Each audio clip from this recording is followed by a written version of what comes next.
यह एक हिंदी कहानी है, हारी हुई जिंदगी, जो एक व्यक्ति की हार, संघर्ष और आत्मबोध की यात्रा को दर्शाती है। ये कहानी समाज, आत्मसम्मान और जीवन के असली मायनों को छूने की कोशिश करती है। रामनिवास कभी एक जाना माना नाम था। पटना विश्वविद्यालय से टॉप करने के बाद जब वो अपने गांव लौटा था तो हर कोई कहता था, देखो शहर से लौटा हीरा है ये लड़का। गांव वाले तो यहाँ तक कहने लगे थे कि रामनिवास एक दिन कलेक्टर बनेगा, लेकिन किस्मत को कुछ और ही मंजूर था। बीए के बाद रामनिवास ने सिविल सेवा की तैयारी शुरू की। दिन रात किताबों में डूबा रहता।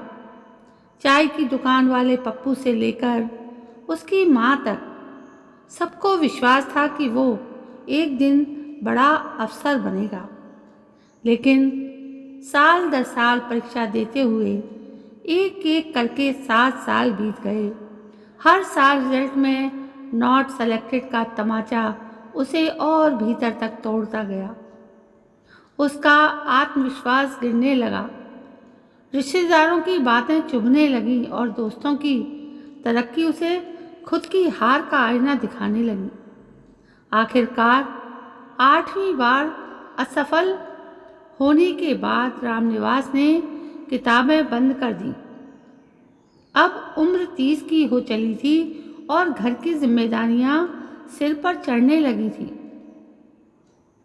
पिता की तबीयत खराब रहने लगी, बहन की शादी होनी थी और माँ अब भी रोज भगवान से उसकी नौकरी के लिए मन्नतें मांगती थी।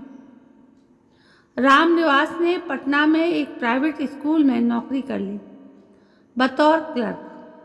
15,000 की तनख्वाह में गुजारा मुश्किल से था, लेकिन यही उसकी हकीकत थी। अब कई बार जब छात्र उसे सर कहकर बुलाते तो वो मन ही मन हंसता। कभी मैं भी सोचता था, लोग मुझे अफसर कहेंगे। वो खुद को कोसने लगा था। काश मैं शुरू से कोई और राह पकड़ता। काश मैं अपने सपनों को छोड़ने से पहले 2 बार सोचता। काश मैं सिर्फ अफसर बनने की जिद में ना फंसता। कुछ ही सालों में रामनिवास की जिंदगी से चमक खत्म हो गई। अब वो किसी की शादी में नहीं जाता, ना ही दोस्तों की महफिल में शामिल होता। मोबाइल पर कॉल आने पर भी वो जल्दी उठाता नहीं, क्योंकि कहीं फिर से कोई पूछ ना ले, और क्या हाल है, अब क्या कर रहे हो। रिश्तेदारों ने ताने देना बंद कर दिए थे। अब तो बस दया दिखाते थे, और दया का एहसास तानों से भी ज़्यादा तकलीफ देता है। एक दिन स्कूल की छुट्टी के बाद रामनिवास बस स्टैंड पर बैठा था। उसकी आंखों में शून्यता थी, जैसे अब कुछ बचा ही नहीं। पास बैठा एक छोटा बच्चा चिप्स खा रहा था और खिलखिला रहा था।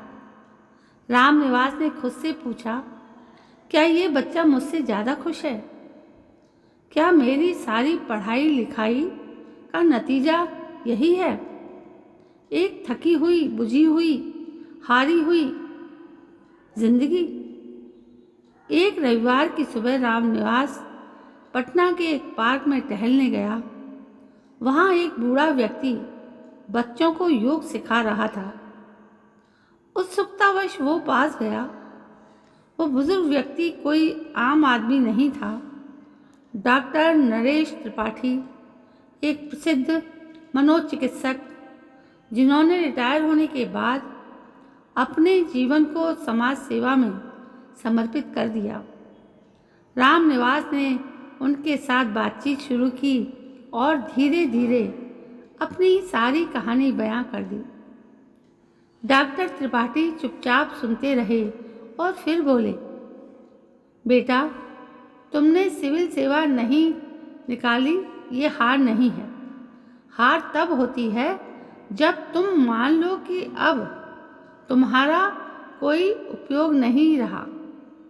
इस दुनिया में तुम्हारे पास अनुभव है, शिक्षा है, भावनाएं हैं और ये दुनिया सिर्फ अफसरों से नहीं चलती। कोई बच्चे पढ़ाता है, कोई हंसाता है, कोई उम्मीद देता है। तुम्हें अब खुद को फिर से खोजने की ज़रूरत है। उस दिन कुछ तो बदल गया रामनिवास के भीतर, जैसे कोई धूल जमी आत्मा पर उंगली से लिखा गया हो, अभी बाकी है तू।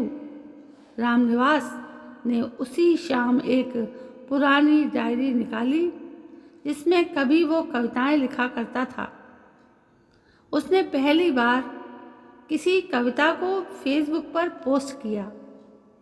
लोगों ने सराहा, शेयर किया। उसे लगा शब्दों में अब भी ताकत है। धीरे धीरे वो बच्चों के लिए शाम की ट्यूशन लेने लगा, बिना पैसे के। उन बच्चों के माता पिता मजदूर थे, रिक्शा वाले थे, सब्जी वाले थे।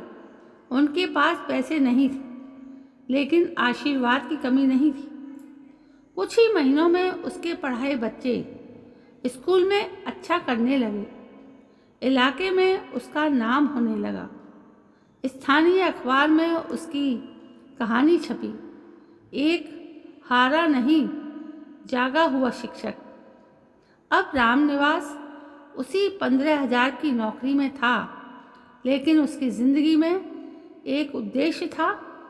वो हर रविवार बच्चों के लिए लाइब्रेरी चलाता, गांव-गांव जाकर शिक्षा के बारे में लोगों को समझाता। उसने एक यूट्यूब चैनल भी शुरू किया, सीखो ज़िंदगी से, जहां वो युवाओं से बात करता, उन्हें प्रेरणा देता। एक दिन उसका वीडियो वायरल हुआ और देखते ही देखते उसे एक बड़ी एनजीओ से ऑफ़र आया बतौर मोटिवेशनल कोच के। अब रामनिवास के पास पैसा था, पहचान थी, लेकिन उससे ज़्यादा आत्मसम्मान था।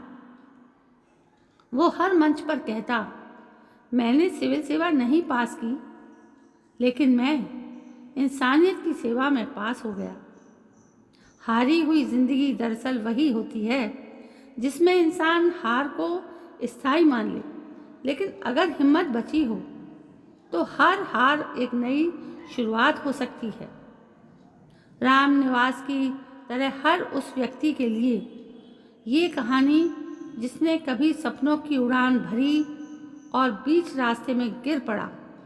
उठिए, धूल झाड़िए और चल पड़िए एक नई राह पर, क्योंकि ज़िंदगी सिर्फ मंजिल नहीं, सफ़र भी है, और सफ़र में हारने वाले अक्सर सबसे अच्छे किस्से बनाते हैं। तो दोस्तों, ये है हारी हुई ज़िंदगी का एक सबक जो आप सभी के लिए है, आप सभी की प्रेरणा के लिए है। तो दोस्तों, कैसी लगी आपको ये सूझ, ये हमारी समझ? यदि आपको पसंद आई हो तो प्लीज़ मेरे इस चैनल को सब्सक्राइब करना ना भूलें।